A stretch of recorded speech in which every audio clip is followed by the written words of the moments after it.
Well, Tony, there is no doubt that Patrick Brown is well known in this area. In fact, he's a part owner of a restaurant just down the street. But it's also clear that when you talk to people around town, there are two sides to this story. Well, this street, Anson Street, is one of the worst hit. And as you can see, water levels are high and right up to your knee. Town officials say construction workers are spending the day cleaning up yesterday's mess, but that it shouldn't put them behind schedule. Hundreds of people applied to be on these city committees, and they will get their official appointments tonight. The woman was able to get out of the van and to pull her son out with her as well while it traveled down the river. Yes, Jane, definitely a busy night. Councillors voted yes to the retail cannabis stores last week, but tonight's vote was the one that counted. Black lives, they matter here. Black lives, they matter here. Black lives, they matter here. Many in this group aren't from here, but made the trip to draw attention to Orlando Brown's case. It's one that has attracted attention across the country. What happened to Orlando? We want to know. Brown was arrested on June 22nd. Viewer video captured part of the arrest and shows him being tasered repeatedly. He was taken into custody, where police say he went into medical distress. He was rushed to hospital, where he died. An unfolding of events that people here say never should have happened. They treated him as if he was swinging at them, had a weapon. He had none of those things. He did none of those things. He was lying on his chest on the ground. The province's police watchdog, the SIU, is investigating.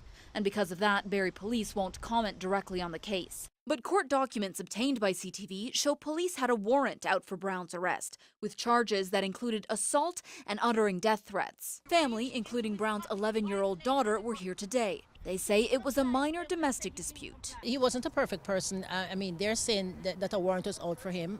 Okay, but was it a death warrant? Black Lives Matter has released a list of demands for Barrie police, which includes releasing the names of the officers involved in the arrest. We want to know who these police officers were. There should be an investigation into their actions, and while that's happening, they shouldn't be interacting with the public. Other demands include laying charges against the officers, that Brown's funeral expenses be paid for by the city, and that the SIU take no longer than 4 weeks to complete their initial investigation. Well, we reached out to the SIU today, and they simply say the investigation is ongoing. And meanwhile, Barrie police say they respect the rights of those to peacefully protest. Reporting live in Barrie, I'm Aileen Doyle. Sean, back to you. Well, Tony, there is no doubt that Patrick Brown is well known in this area. In fact, he's a part owner of a restaurant just down the street. But it's also clear that when you talk to people around town, there are two sides to this story. Across Barrie today, some were struggling with the news about Patrick Brown. And I find it totally out of character. It's unbelievable in my mind. I don't know all the facts, but it's not Patrick. Brown has been a staple in Barrie as a city councillor, an MP, and an MPP. Seen here just last weekend at a New Year's levee. He's as straight-laced as they come. As a resident of Barrie for a long time and a business owner, Pat has always supported us, and we'll miss him. He's a real good supporter. But some say the allegations are not a shock. I'm disappointed to hear it, and but not surprised.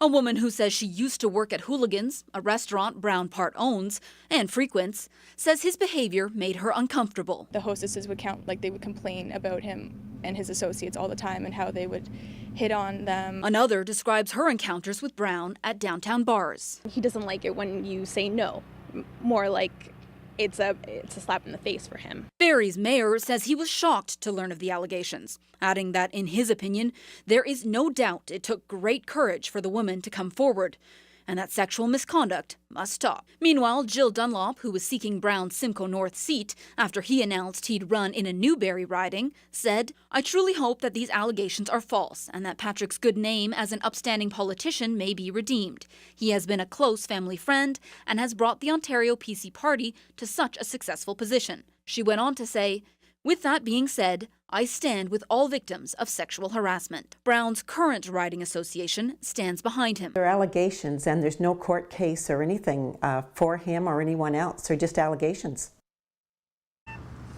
Well, one major theme of the day is disbelief. And in fact, many don't want to comment and are just waiting to see how this unfolds. Now, the management at Hooligans just down the road say while Brown is a part owner, he has next to no influence on the business. And they too are just waiting to see what happens. Reporting live downtown Barrie, I'm Aileen Doyle. And Tony, back to you.